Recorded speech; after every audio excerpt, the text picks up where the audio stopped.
Hola, ¿qué tal? Muy buen día. Para mí es un gusto estar con ustedes en esta pequeña cápsula y darles la bienvenida al módulo 2, la didáctica para el aprendizaje biopsicosocial. Mi nombre es Guillermo Pech y recuerda, estamos participando de este diplomado Estrategias y Prácticas Docentes para la Mejora en Educación Superior.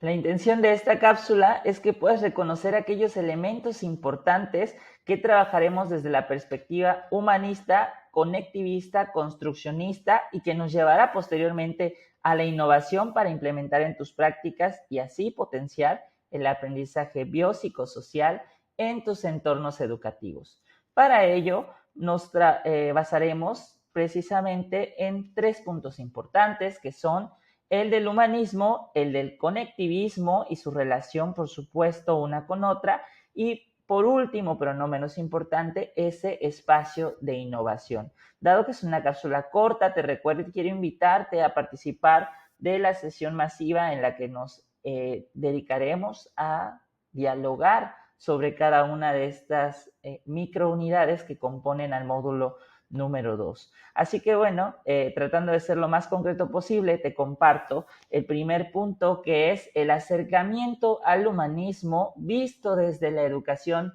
media superior. Y bueno, en estas épocas actuales el enfoque humanista toma fuerza en todos los ámbitos educativos bajo la perspectiva, o más bien viene a romper esta idea de que los seres humanos somos simplemente repositorios de aprendizaje y que debemos recibir la información de forma pasiva. El humanismo viene a fortalecer estos procesos de aprendizaje que tenemos los seres humanos, planteados y justamente partiendo desde que el ser humano es un ser totalmente integral, que en un proceso de aprendizaje todos los factores que conforman al ser humano influyen positiva o negativamente en él. En el plano de la educación media superior, justamente nos encontramos con estudiantes que están en la etapa de la búsqueda de la identidad, atraviesan cambios físicos y que deben de aprender a convivir con otros, a aprender estas normas de conducta, normas de relevancia y que vienen de un proceso en el que estuvieron parcialmente aislados digitalmente y también físicamente de otros. Este es el reto que nos plantea la visión de la formación de ciudadanos responsables que tengan ética social y que estén encaminados justamente al bien común, porque son los ciudadanos del siglo XXI que nosotros tenemos en el aula.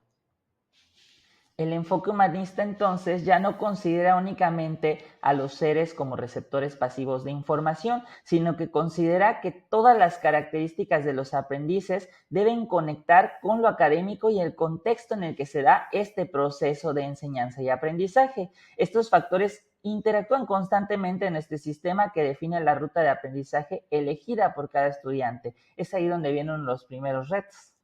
El enfoque humanista plantea que el estudiante sea el motivo de todos los esfuerzos del sistema educativo, quien debe descubrir su potencial para aprender conocimientos, habilidades y actitudes que conforman todo su ser y que lo van a llevar a poder resolver, lo van a invitar a resolver los problemas de la vida diaria. Así, él mismo, el rol del docente deja de ser el protagonista. Ahora nosotros seremos mediadores o facilitadores de procesos. Esto nos invita justamente a identificar cada uno de los rasgos que pueden hacer especiales y únicos a nuestro estudiante. Una enseñanza en la diversidad que por supuesto se vuelve complicado, pero que hay pasos o acercamientos y visiones iniciales con las que podemos mirar a este humanismo. Es ahí donde está la primera de las ideas centrales de esta nueva visión, que no es tan nueva, realmente el humanismo viene desde las épocas renacentistas en las que, bueno, los estratos sociales se dan cuenta que todos los seres, independientemente de su contexto, de su edad, de sus rasgos físicos o aparentes, somos iguales y tenemos el derecho a ser íntegros, a recibir procesos, a ser tratados con dignidad, que es algo que se promueve actualmente en el aula y que nos invita a esta reflexión del humanismo. Bueno, el docente humanista entonces escucha, dialoga, reconoce que sus estudiantes tienen mucho para enseñar, ya no es solo una postura del docente que está frente al grupo y enseña todos los contenidos, sino debemos abrir la mente para poder recibir y escuchar de ellos. Se interesa no solo en que el estudiante adquiera conocimiento, sino que también su desarrollo sea integral, que los componentes emocionales, los componentes físicos, las habilidades sean desarrolladas en ese proceso. Se respeta la libertad de la opinión sin la tendencia a reprimirla o la democracia en el grupo, siempre con reglas, siempre con discursos humanistas de cómo debe desarrollarse el aprendizaje. Nos volvemos cooperativos y promovemos justamente ese aprendizaje colaborativo en el aula desde todas las visiones. Se buscan alternativas de solución ante las dificultades que se puedan presentar y, por supuesto, tenemos una actitud receptiva ante las críticas o recomendaciones como un área constante de mejora. Eso nos va a permitir generar el aprendizaje en lugar de solamente transmitir conocimiento. Y una barrera principal es vencer algo que menciona el autor, que es la arrogancia. Bueno, esto suena en el discurso muy bonito. ¿Cómo nos acercamos desde nuestra cotidianidad a los entornos humanistas, desde los diferentes perfiles que nosotros tenemos? Bueno, en primera, considera que cada individuo tiene características y vivencias que lo pueden hacer único. Nosotros como docentes tenemos un perfil y una experiencia que nos ha llevado a estar donde nos encontramos y cada una de estas experiencias ha sumado a tu ser. Lo mismo pasa con los estudiantes en el aula. Vienen de un contexto familiar, socioeconómico, incluso en sus propios traslados a los centros de trabajo o en las limitantes que parecen cuando no llegan a estos centros de trabajo, que los hacen únicos y llegar al aula a lo mejor con una carga que nosotros podemos potenciar, utilizar para mejorar las habilidades de los alumnos o que puede estar en nuestra contra en el proceso de aprendizaje. Identifica aquellos objetivos que pertenecen a tu asignatura, que, son del campo de la visión de tu disciplina. En mi caso, que yo soy maestro de ciencias, tengo muy claro que la formación científica básica es indispensable en mis estudiantes, pero que también los tengo que volver pensadores de tal manera que tomen decisiones conscientes. ¿Y cómo esto impacta en la visión humanista integral de los individuos? ¿Cómo el que tomen decisiones informadas les va a ayudar a toda su vida? ¿Cuál es el caso que tú tienes? Identifica la forma de aprender de tus alumnos y las etapas en las que se encuentran. Recuerdan que están terminando o todavía están en una etapa más avanzada de la adolescencia, hay crisis de identidades todavía, tienen que encontrar modelos y asumir ciertas normas o ciertas consecuencias dentro de este proceso. Toma acuerdos en conjunto con ellos, establece un encuadre de convivencia, las reglas del juego que queden claras para todos, tanto en la evaluación como en la convivencia del aula. Tomen acuerdos en conjunto con ellos y establezcan expectativas de aprendizaje. Eso es muy, muy importante. Recuerden que es importante que también para ellos queden claros todos los pasos de su proceso y que estos se hagan significativos. Hazles saber que este proceso le ayudará a fortalecer los aspectos de su ser integral, el conocimiento, sus habilidades o valores, si tratamos alguna materia que sea crítica, de pensamiento crítico y tenemos que llevarlos a reflexionar, y por supuesto aquello que los hará distinguirse del resto de los estudiantes al tomar tu asignatura. Todo esto suena muy romántico, pero ayuda a motivar siempre al inicio de un curso este tipo de notas que, si te das cuenta, no vamos a decir que no son complicadas, solamente nos invitan a cambiar la visión que nosotros tenemos en el diálogo con el otro, con estos estudiantes que vamos a tener en nuestros grupos. Y aquello que los distinguirá, por supuesto, como te decía. Bueno, sumado a que estamos en una etapa en la que la evolución tecnológica es cada vez más rápida y nos tenemos que adaptar constantemente, lo hemos vivido, estamos regresando a una situación o todavía nos encontramos en una etapa de adaptación a esto que llamamos la nueva normalidad. Bueno, pues es necesario también que las teorías de aprendizaje, los procesos de enseñanza y las metodologías se adapten a los nuevos tiempos. ¿Cómo se traduce esta visión humanística integral en los contextos digitales en los que nos hemos vuelto incluso un poco más vamos a llamarle, serios o fríos frente a la comunicación o al medio. Bueno, las propuestas educativas traen de la mano en este momento dos ideas centrales. Una de ellas es el conectivismo, que es una reinvención, un replanteamiento, una visión pedagógica del uso de las tecnologías en estos medios, en estos momentos en los que las comunicaciones son casi inmediatas. Es una propuesta en la que se considera que la inclusión de la tecnología y la identificación que algo el autor Siemens llama como conexiones, que son estos vínculos, ahorita lo vamos a platicar rápidamente, como actividades de aprendizaje empiezan a mover a las teorías hacia la edad digital. Se considera que las teorías de aprendizaje como el constructivismo, como el conductismo, por supuesto, fueron escritas en un momento en el que la tecnología pues no crecía tan aceleradamente, ¿no? Hablando del constructivismo en particular, que es una de las que más se promueve, que es una visión de la enseñanza que se suma a esta visión humanística también, pone al centro de la construcción de conexiones de información especializada o al personal. Y a esto lo llama redes. Justamente parte de la idea que todos, independientemente de nuestra edad, de nuestro contexto, tenemos cierto margen de información o de conocimiento, que también ahora se habla de sociedades del conocimiento. Todos sabemos algo y nos podemos acercar a otras personas con estos intereses en común o que no tengan o que no conozcan lo mismo que tú, o a alguien de quien quieras conocer algo para intercambiar esta información. A ese intercambio nosotros le llamamos hacer una conexión. Ahora, sumado a la era digital, bueno, lo podemos hacer nosotros desde nuestros dispositivos móviles, cuando entramos a Internet, y algunos espacios en los que nosotros dialogamos y discutimos de manera convencional. Por ejemplo, las redes sociales. Bueno, a través de estas redes o estas pequeñas conexiones, mientras nos comuniquemos con más y más personas que tengan estos mismos intereses a las que sumamos, pues vamos generando una especie de línea que a su vez, mientras más grande se hace y se entrecruza, como vemos en las dos figuras, pues vamos a generar una red.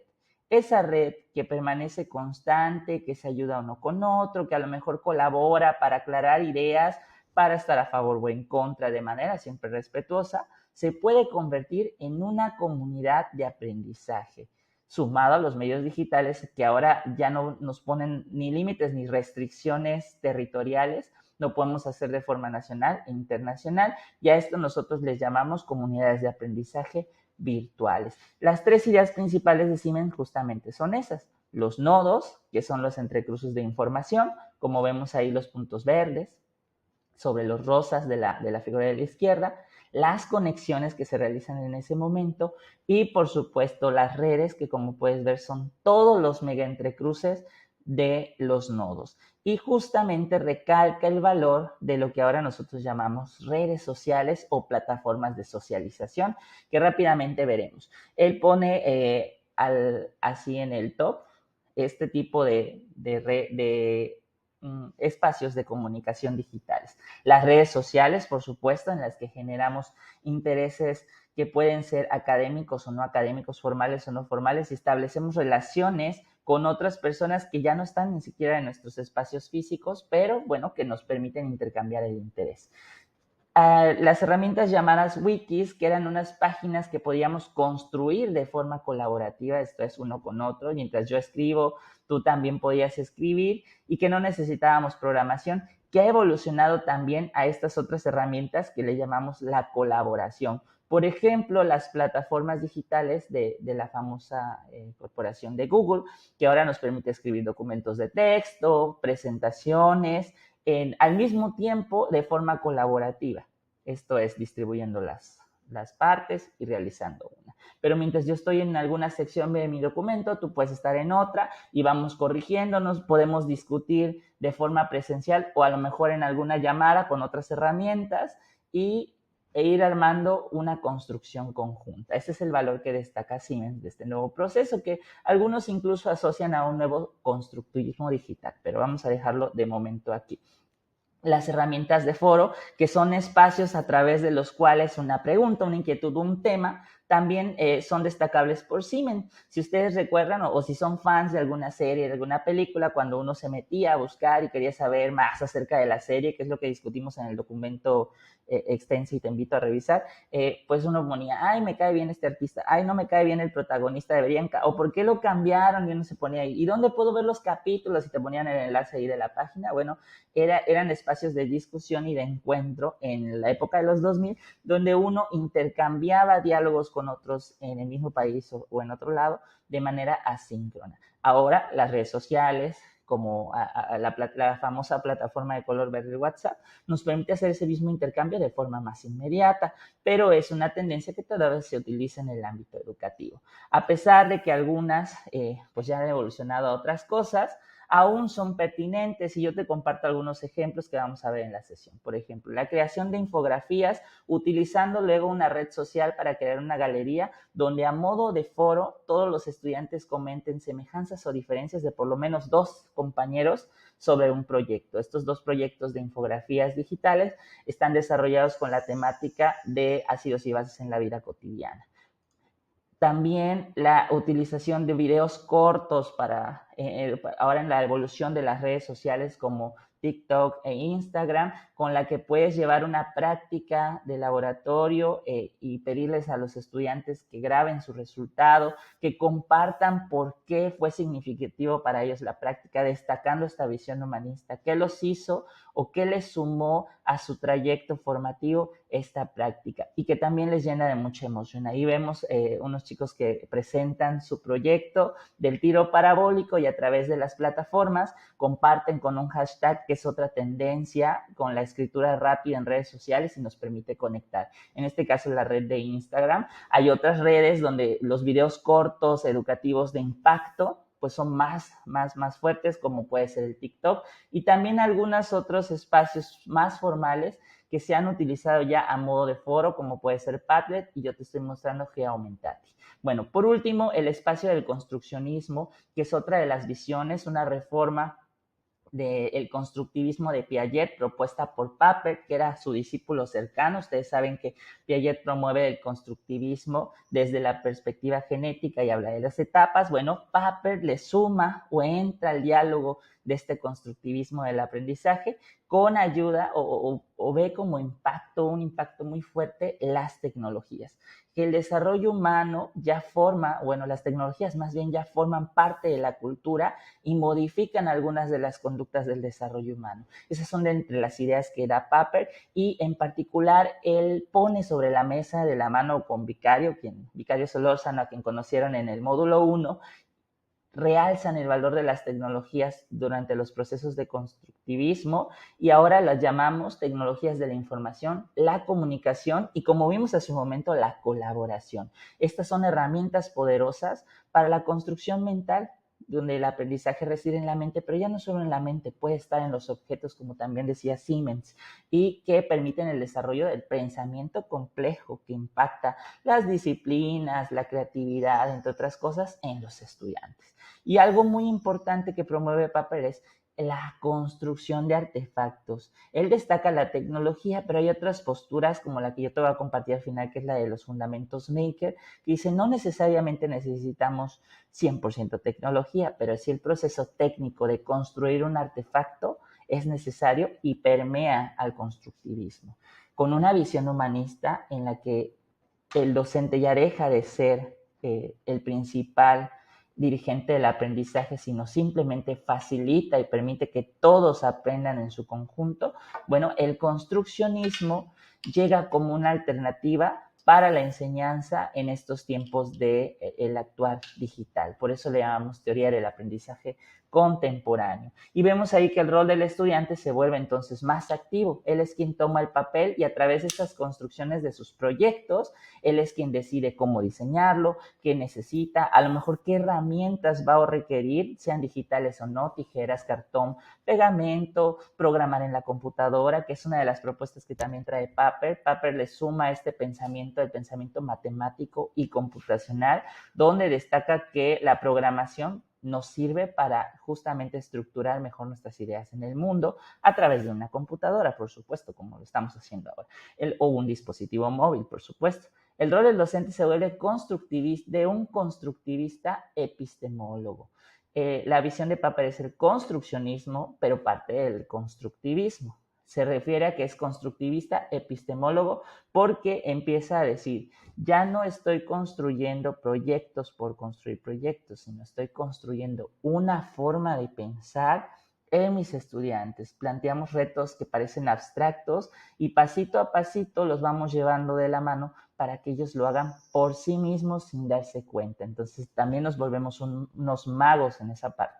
Nos volvemos cultural porque reconocemos que también el uso de la tecnología, el uso de algunas herramientas, cambia la forma de pensar de los seres humanos. Si no, lo vemos también actualmente en las discusiones de algunas redes sociales y cómo pueden ellas permear opiniones encontradas y que necesitamos nosotros invitar a nuestros estudiantes y a nosotros mismos a ser más críticos. En lo tecnológico, porque reconocemos que hay herramientas que ahora nos pueden apoyar y abrimos la mente para ellos, y finalmente eso nos va a llevar a ser innovadores porque estamos replanteando nuestras prácticas de forma consciente. Esos son los 3 elementos del construccionismo, y rápidamente algunas herramientas asociadas que se van a ver más adelante en otros módulos, pues son las de programación visual como Scratch, pero también la de programación para videojuegos ya más simple, como puede ser Genially, que es una de las que les recomiendo y que tengo ahí algunos enlaces que compartiré en la sesión.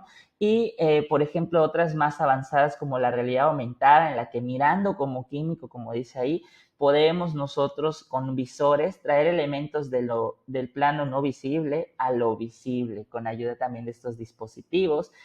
Ayudamos a los estudiantes a explorar y, por supuesto, a construir, a que luego de conocer las herramientas ellos puedan hacer algo como lo hicieron estos chicos de secundaria con unas rutas de realidad aumentada, que puedan crear figuras en perspectiva 3D, que es en lo que se basa con las herramientas libres como Tinkercad, que es otro de los elementos del construccionismo, usar herramientas de uso libre y que podamos nosotros posteriormente modificar, que nos lleva también a plantearnos, bueno, ¿qué pasa si en mi escuela no tengo las suficientes herramientas o elementos para poder llevar a la práctica algún elemento construccionista, conectivista con tecnología? Viene otra perspectiva que es la de los makers, que retoma también este construccionismo de Papert, pero sugiere que la tecnología y la construcción en particular de objetos, sin importar del que sea, esto parte incluso con el Popular Mechanics, para quien lo conocía, o era de la carpintería o de las artesanías, siempre que esté implicado en la construcción de objetos,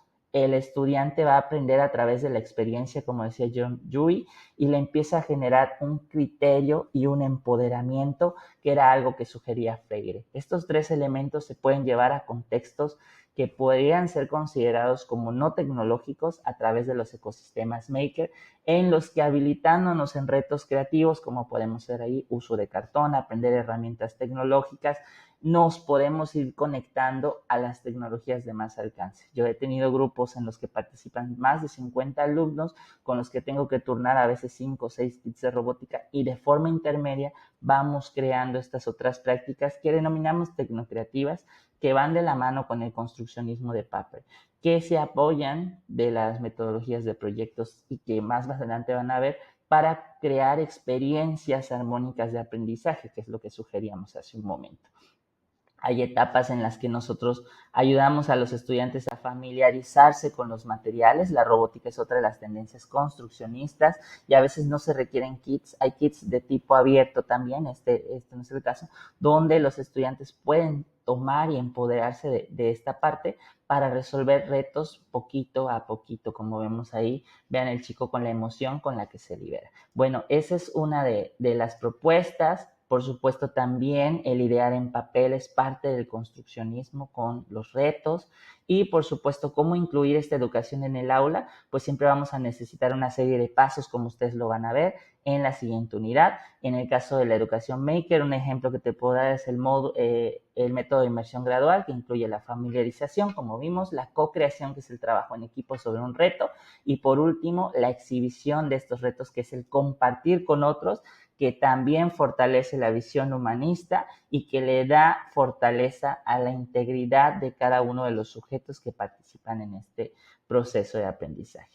Eso es todo por hoy. Hemos visto algunos de los elementos. Te recuerdo, debemos considerar que en este nuevo entorno del aprendizaje biopsicosocial vamos a tener la influencia de la enseñanza humanista y podemos tener de la mano dos herramientas o dos visiones de aprendizaje constructivista, al final de cuentas, mediado por tecnologías, como puede ser conectivista o construccionista. ¿Por cuál de las dos te decantarás? Me contarás en la sesión y hablaremos también de nuestro proyecto. Muchas gracias por tu atención y esto es todo por hoy.